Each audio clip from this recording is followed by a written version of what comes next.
My name is Keith Beavers and it's cold outside. Okay, so this is what I need. I need a cinnamon broom. So I went out and got a cinnamon broom. The whole house is a cinnamon broom. If you don't know what that is, look it up. It'll change your life.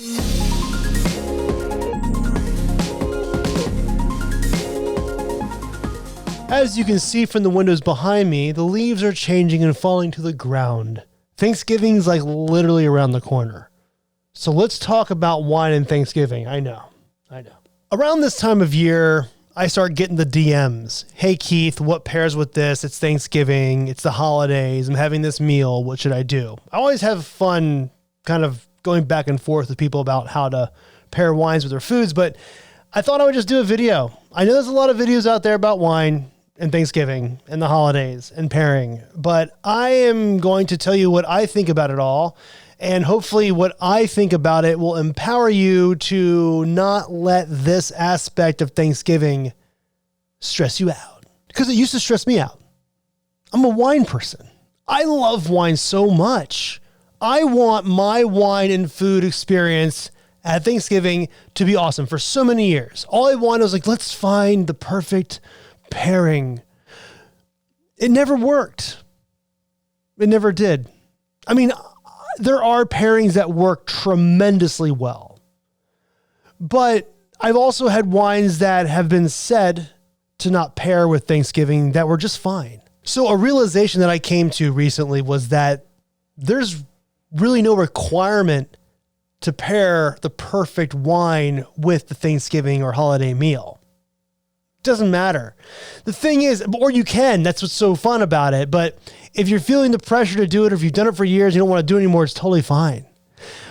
The thing is, this is going to be a little bit wild, but like fine dining, that's where the food and wine pairing really came from, because the French invented fine dining and the coursing of a meal, and then utilizing the coursing of a meal to pair wines with each course, or the sommelier comes and pairs wine. This is all part of the fine dining experience.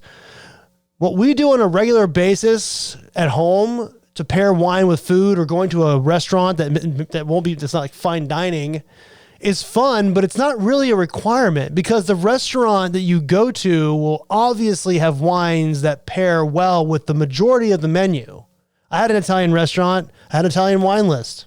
It really just kind of works. And pairing wines from a certain region with a certain food is cool and all in Italy on the American side, but it's not a requirement. So even though you're having a, let's say, spaghetti carbonara, which is from Lazio, and you're drinking it with a Montefalco Rosso, which is from Umbria, they're still absolutely delicious together. So what I'm saying is, maybe in 2025, let go of the fear and just buy what bottles that you want to try and just drink them with the food to see if it works. Because this is the United States. This is a country made up of immigrants. And we have, as a national holiday, a standard menu. We have the turkey, the cranberry sauce, the yams, and all that. But being a country of immigrants means that other cultures are here celebrating Thanksgiving and being Americans, but also celebrating the culture from which they came from. Being half Italian, we would often have lasagna or some sort of Italian dish next to all the traditional trimmings. The other side's hillbilly, so that was pretty much just very America. Maybe a little extra gravy. One thing we've been doing for years is around the holidays, we all go to a restaurant called Peking Duck in Lower Manhattan, and we eat amazing Chinese food. And we bring bottles, so many bottles, so many different kinds of bottles. And what's interesting about this is, I think when we first started doing it, we're always trying to pair it with the food. But we've been going to the same restaurant for a long time. So at some point, we started just bringing whatever we wanted to drink. And never really did it diminish the eating experience. Just didn't. And it won't. The nice thing about Thanksgiving is you're gathering with your family, which probably doesn't happen as often as you'd like, unless you live in New Jersey, where your family is basically 5 miles from you at any given moment. But you also have family that you've gathered and created out of friendships. Family's not just blood, it can also be found. And what Thanksgiving is it's that one moment where we all gather for a minute in our busy lives and we all drink together and we eat together. And the thing is, it's always nice to do the baller bottle. You know, if you've been saving a bottle all year and this is the crew that you want to pop it with, that's awesome. But Thanksgiving in its traditional narrative, whether the history is convoluted or not, stems from the idea of a humble meal. A humble meal between two cultures coming together, sharing something, and hoping to create a relationship going forward. So the Thanksgiving table doesn't have to have expensive wine.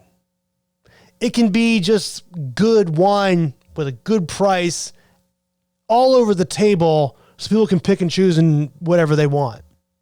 That's cool too. I will say this from last week's episode. I will say that Zinfandel is a wonderful wine for Thanksgiving. And I mention it here. I know I just said do whatever you want. And do that. Of course you will. But what I'm saying is, like, if you've never had a Zinfandel at a Thanksgiving meal, give it a go. And the cool thing is it doesn't have to be expensive. It doesn't have to be. You can get a Klein Family Old Vine Zin for $15 a bottle. You can get a Hartford Old Vine Zin, Hartford Court for like $18 a bottle. Delicious wine. You can get a St. Francis for like $12 or $13 a bottle. Old Vine Zinfandel, absolutely delicious. You can ball out and do an $85 or $100 Zinfandel that will change your life. Made by Mark Gagnon in Napa Valley, Gagnon and Kennedy, also Violet's Paradise. Those wines will literally stun you. If you want to do a baller bottle of Zinfandel, those are the bottles to do. Okay, I'm off my Zinfandel thing. If you're looking for the actual pairing and the food, this is the best time of year to talk to your local wine shop. Those people curate their shelves. They know what they're doing. And every year they have bottles that will actually be, showcased for the holiday. If you don't have a local wine shop, no problem.